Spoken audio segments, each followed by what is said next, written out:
चलिए सीधे आपको प्रतापगढ़ लेकर के चलते, जहां मुख्यमंत्री क्या कुछ कह रहे हैं वो सुनिए। विख्यात प्रतापगढ़ की इस पावन धरा को मैं कोटि कोटि नमन करता हूं। आप सभी का मैं हृदय से अभिनंदन करता हूं। बहनों और भाइयों, इसका पौराणिक महत्व भी है, ऐतिहासिक महत्व भी है।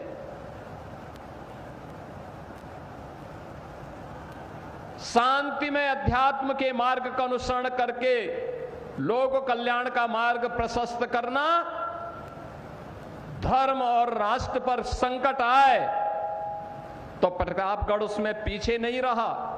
1857 का प्रथम स्वातंत्र समर इसी प्रतापगढ़ की धरती से बाबू गुलाब सिंह जी ने शंखनाद किया था।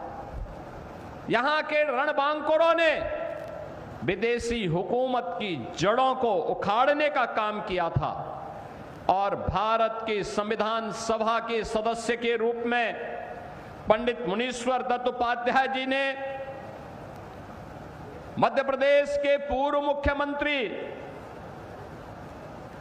बाबूलाल गौर जी ने और सुप्रसिद्ध साहित्यकार हरिवंश राय बच्चन जी की भी ये भूमि है, पावन जन्म भूमि कही जाती है प्रतापगढ़। इतनी समृद्ध परंपरा के साथ जुड़ करके आज का हमारा प्रतापगढ़ आंवले की औषधीय मिठास को लेकर के दुनिया के अंदर अपनी आभा को बिखेर रही है, तो साथ ही साथ आपके द्वारा चुने गए हमारे विधायक श्री राजेंद्र मौर्य जी की रसमलाई की मिठाई भी हम सबको कभी कभी खाने का अवसर प्राप्त होता है। बहनों और भाइयों, समाज स्वावलंबन के पथ पर अग्रसर हो जाए तो इससे बढ़कर के बात दूसरी नहीं होती है, और प्रतापगढ़ स्वावलंबन का उदाहरण है। हम लोगों ने वन डिस्ट्रिक्ट वन प्रोडक्ट 2018 में प्रारंभ किया, लेकिन प्रतापगढ़ ने अपनी प्रतिभा का परिचय पहले से दिया। और इसीलिए मैंने कहा ना कि लोग बाद में समझते हैं, प्रतापगढ़ पहले ही स्वतः समझ जाता है। प्रतापगढ़ ने आंवले को, यहां के अन्नदाता किसानों ने, यहां के बागवानों ने, यहां के पूर्वजों ने आंवले का उत्पादन पहले ही करके ऐसा फल दिया जो अमृत फल होता है। यानी अमृत फल जो भी खाएगा, किसी भी उम्र का व्यक्ति होगा, कच्चा खाएगा, चटनी खाएगा, मुरब्बा खाएगा, या फिर उसका अचार खाएगा, या फिर उसके बनने वाले जो भी उत्पाद खाएगा, वो नुकसान नहीं करेगा। और यही तो प्रतापगढ़ की विशेषता है। और इसीलिए मुझे जब भी अवसर मिलता है, मैं प्रतापगढ़ आने का मुझे मौका मिलता है तो मैं जरूर आता हूं, और मुझे यहां की समृद्धि को देख करके अच्छा लगता है। आज मुझे इन 2 विधानसभाओं से जुड़ी हुई परियोजनाओं को लेकर के यहां आने का अवसर प्राप्त हुआ है। और मैं देख रहा था, पिछली बार मैं आया था तो राजेंद्र मौर्य जी बहुत नाराज हो रहे थे, ये काम नहीं हुआ, वो काम नहीं हुआ, वो काम नहीं हुआ। हमने कहा भी देखो, ये सब काम होंगे, बस एक दिन आप अपनी रसमलाई खिला दीजिए, बाकी तो अपने आप सारी चीजें आगे बढ़ती जाएंगे। और आपने देखा होगा, अब वो कहने लग गए ये काम हो गया, वो काम हो गया, वो काम हो गया, वो काम हो गया, सारे काम हो गए हैं। और उन्होंने गिनाना शुरू किया। जब उन्होंने भी, और जीतलाल पटेल जी ने जब गिनाना शुरू कर दिया, ये होती है एक जनप्रतिनिधि की यात्रा। कैसे वो जनप्रतिनिधि जनता के लिए समर्पित होकर के विकास की योजनाओं को जमीनी धरातल पर उतार करके उनके जीवन में परिवर्तन लाने का कार्य करता है। आज हमारा प्रतापगढ़ जनपद उसका उदाहरण बन रहा है। बहनों और भाइयों, इसके लिए जनप्रतिनिधियों को प्रयास करना होता है। उस प्रयास का ही परिणाम है। कोई 17 के पहले सोचता था कि प्रतापगढ़ में मेडिकल कॉलेज बनेगा? आज प्रतापगढ़ में यहां पर डॉक्टर सोनेलाल पटेल जी के नाम पर एक भव्य मेडिकल कॉलेज प्रतापगढ़ के पास, और आज हम लोग शिलान्यास कर रहे हैं नर्सिंग कॉलेज का भी। अब यहां की बेटियां नर्सिंग की पढ़ाई इसी मेडिकल कॉलेज में करेंगी और देश और दुनिया के अंदर नर्सिंग के क्षेत्र में अपनी सेवाओं के माध्यम से आरोग्यता के लक्ष्य को प्राप्त करने में अग्रसर होंगे। प्रतापगढ़ के अंदर होगा। मां बेला भवानी के मंदिर के सुंदरीकरण का कार्य हो या चंद्रिका देवी मंदिर के, जगत गुरु करपात्री जी महाराज से जुड़े हुए स्थल के बारे में किए जाने वाले कार्यों को आगे बढ़ाने का हो, या कनेक्टिविटी के लिए प्रतापगढ़ को बेहतर अवसर उपलब्ध करवाना, या फिर गंगा एक्सप्रेसवे के माध्यम से प्रतापगढ़ की दूरी को प्रयागराज के साथ साथ पश्चिमी उत्तर प्रदेश से और कम कर देना, आज ये प्रतापगढ़ के अंदर दिखाई दे रहा है। बहनों और भाइयों, इंफ्रास्ट्रक्चर जितना मजबूत होगा, आपकी गति जितनी तेज होगी, याद रखना प्रगति उतनी ही आगे बढ़ती हुई दिखाई देगी, और यही प्रगति आपकी समृद्धि का आधार बनने वाली है।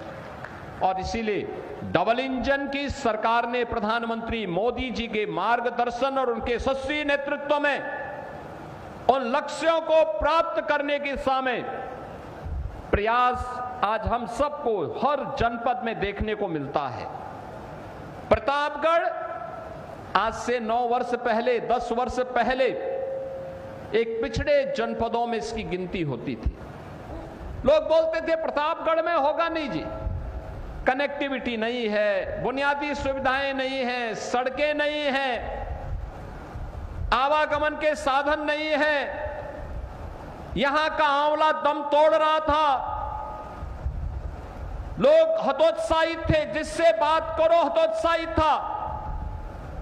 लेकिन आज कोई व्यक्ति हतोत्साहित नहीं है। आज सरकार का प्रोत्साहन है तो उसके मन में उत्साह है, उज्जवल भविष्य की एक बेहतर आशा है।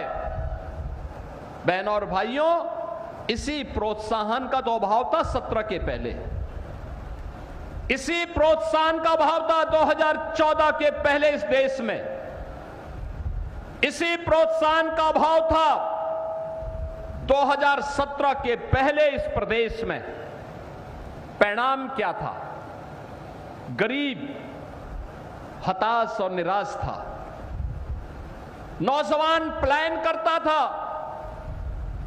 अन्नदाता किसान आत्महत्या करने के लिए मजबूर था, बेटी और बहन असुरक्षित महसूस करती थी, कोई पुरसा हाल नहीं था, कारीगर बेरोजगार था, कहीं पर भी कोई किसी के लिए आशा की किरण नहीं दिखाई दे रही थी। यही अंतर आया है। पिछली सरकारों ने 1 डिस्ट्रिक्ट 1 माफिया दिया, हमने 1 डिस्ट्रिक्ट 1 मेडिकल कॉलेज दिया है और 1 डिस्ट्रिक्ट 1 प्रोडक्ट देकर के आपकी परंपरागत उद्यम की ब्रांडिंग की है, उसको मार्केट के साथ जोड़ने का काम किया है, उसको पैकेजिंग के साथ जोड़ने का कार्य किया है और उसे दुनिया के बाजार में पहुंचा करके अपने कारीगरों को, हस्तशिल्पियों को, अन्नदाता किसानों को ज्यादा दाम मिले, आज इसके लिए कार्य प्रारंभ हुआ है।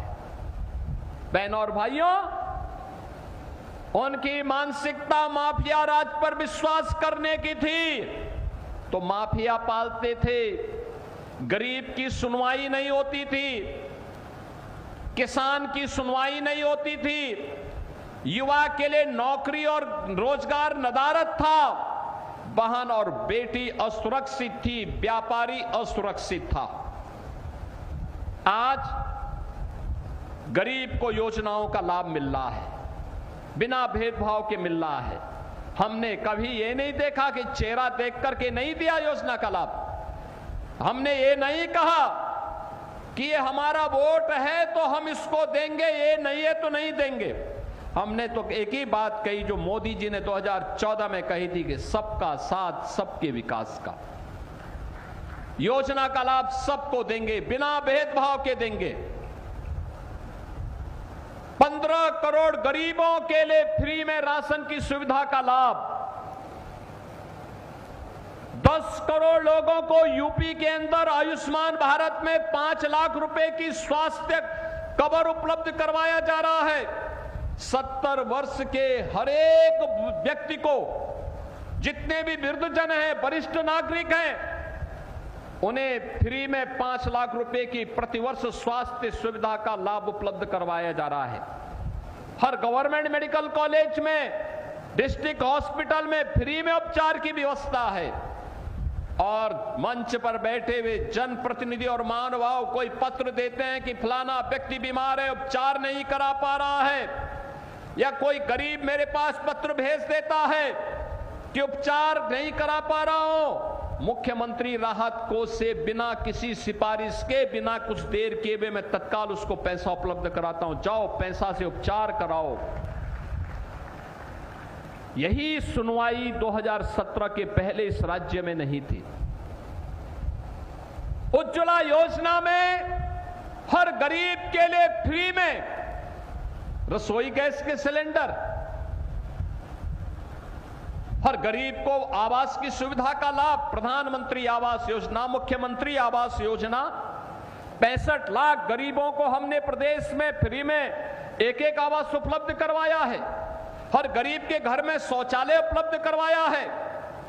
इस सुविधा का लाभ इसलिए जिससे गरीब का जीवन स्तर उठे, उसके जीवन में भी खुशहाली आए, उसके बच्चे भी सम्मानजनक ढंग से आगे बढ़ के इस प्रदेश की समृद्धि के माध्यम से भारत की प्रगति के मार्ग को प्रशस्त कर सके। इसलिए एक कार्यक्रम आगे बढ़ रहे हैं, नौजवान को नौकरी। आज मुझे अच्छा लगता है जब मैं नियुक्ति पत्र वितरित करता हूं तो प्रतापगढ़ के नौजवान को भी नियुक्ति पत्र प्राप्त होता है। 2017 के पहले एक सपना था।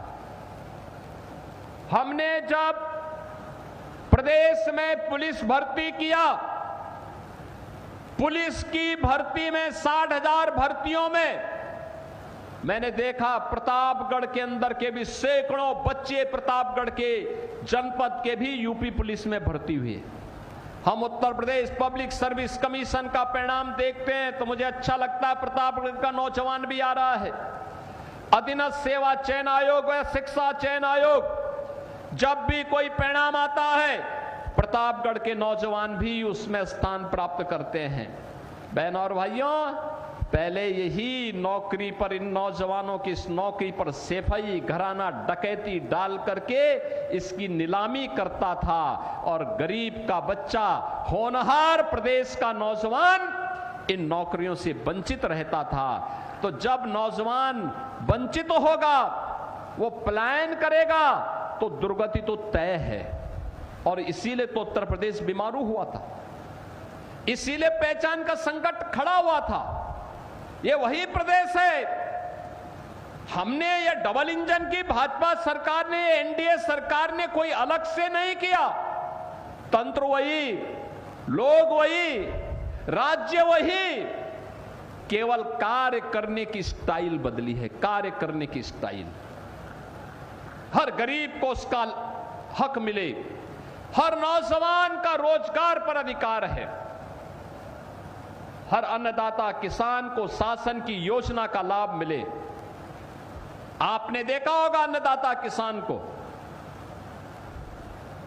प्रधानमंत्री फसल बीमा की योजना हो, प्रधानमंत्री कृषि सिंचाई की योजना हो, या फिर प्रधानमंत्री किसान सम्मान निधि, या निजी ट्यूबवेल को मुफ्त में बिजली की सुविधा उपलब्ध करवाने की व्यवस्था, ये उत्तर प्रदेश में भारतीय जनता पार्टी की डबल इंजन की सरकार ने किया है। अन्नदाता किसान खुशहाल हो, उसके लिए प्रोक्योरमेंट सेंटर खोलने की व्यवस्था, कॉमन सर्विस सेंटर के माध्यम से लोकल उत्पाद को पहचान दिलाने की व्यवस्था, ये डबल इंजन की सरकार कर रही है, भारतीय जनता पार्टी और एनडीए की सरकार कर रही है। बहनों और भाइयों, कारीगरों को सम्मान दिलाने का कार्य हो, हस्तशिल्पियों को योजना का लाभ देने का कार्य हो, जो नौजवान अपना रोजगार करना चाहता है उस नौजवान के लिए मुख्यमंत्री युवा उद्यमी स्कीम के अंतर्गत 5 लाख रुपए बिना ब्याज के, बिना गारंटी के उसको उपलब्ध करवाने का कार्य हो। मैं भी मंच पर उपलब्ध करा रहा था। क्या उत्साह था उन नौजवानों में, जिन बच्चों के अभिभावक नहीं रहे। मुख्यमंत्री बाल सेवा योजना के माध्यम से उन बच्चों को 4,000 रुपए हर महीना उपलब्ध करवाते हैं, हर प्रकार की सुविधा उपलब्ध करवाते हैं। श्रमिकों के बच्चे के लिए अटल आवासीय विद्यालय बन रहे हैं। गरीब के बच्चे भी पढ़ेंगे, लिखेंगे, अच्छा बनेंगे। आज उनके लिए आप देखते होंगे, हर गरीब के बच्चे को बेसिक शिक्षा परिषद के विद्यालयों में ऑपरेशन कायाकल्प के माध्यम से हमारी सरकार ने तमाम सुविधाएं दी हैं। अच्छी फ्लोरिंग दी है, स्मार्ट क्लास दी है, डिजिटल लाइब्रेरी दी है, फर्नीचर उपलब्ध करवाने के कार्य किए हैं, पेयजल और टॉयलेट की व्यवस्था दी है। हर बच्चे के लिए 2 यूनिफॉर्म दे रहे हैं, बैग दे रहे हैं, बुक्स दे रहे हैं, जूता मोजा दे रहे हैं, स्वेटर दे रहे हैं। इस 17 के पहले नहीं मिलता था, 17 के पहले नहीं मिलता था। शिक्षक पूरी तन्मयता के साथ उन बच्चों को पढ़ा सके। शिक्षक हो, शिक्षा मित्र हो, अनुदेशक हो, शिक्षा मित्र और अनुदेशकों के मानदेय को बढ़ाया गया। इन्हें 5 लाख रुपए की कैशलेस, हर वर्ष 5 लाख रुपए तक की कैशलेस स्वास्थ्य की सुविधा उपलब्ध करवाने का कार्य किया है और कल ही उसको हम लागू करने जा रहे हैं। ये केवल घोषणा नहीं होती है, बोला जाता है। युवाओं के लिए, स्पोर्ट्स के लिए इंडोर स्टेडियम बन रहे हैं, ग्रामीण स्टेडियम बन रहे हैं, कहीं फ्लाईओवर आवागमन के लिए बन रहे हैं, कहीं ब्रिजेज बन रहे हैं, कहीं डबल लेन की, कहीं 4 लेन की सड़कें बन रही हैं, कहीं बाईपास बन रहे हैं। यही तो डबल इंजन सरकार की पहचान है। हर तबके को विकास की योजना के साथ जोड़ना, हर बेटी, हर बहन को सम्मानजनक जीवन यापन करने के लिए सुविधा उपलब्ध करवाना। और बहनों और भाइयों, आज मुझे प्रतापगढ़ सदर और विश्वनाथगंज, इन 2 विधानसभाओं की इन परियोजनाओं के लोकार्पण और शिलान्यास के ही उद्देश्य से आपके बीच में आने का अवसर प्राप्त हुआ है।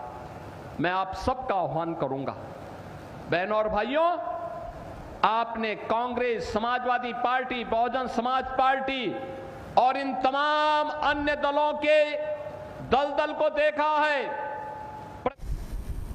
तो अब प्रतापगढ़ से मुख्यमंत्री योगी आदित्यनाथ को सुन रहे थे, जिन्होंने साफ तौर पर कहा कि 2017 से पहले प्रतापगढ़ में विकास नहीं था, लेकिन अब प्रतापगढ़ में विकास की बयार बह रही है और लगातार विकास के पथ पर प्रतापगढ़ यूं ही बढ़ता चला जाएगा। फिलहाल इस बुलेटिन में इतना ही। चलते चलते एक नजर हेडलाइंस पर।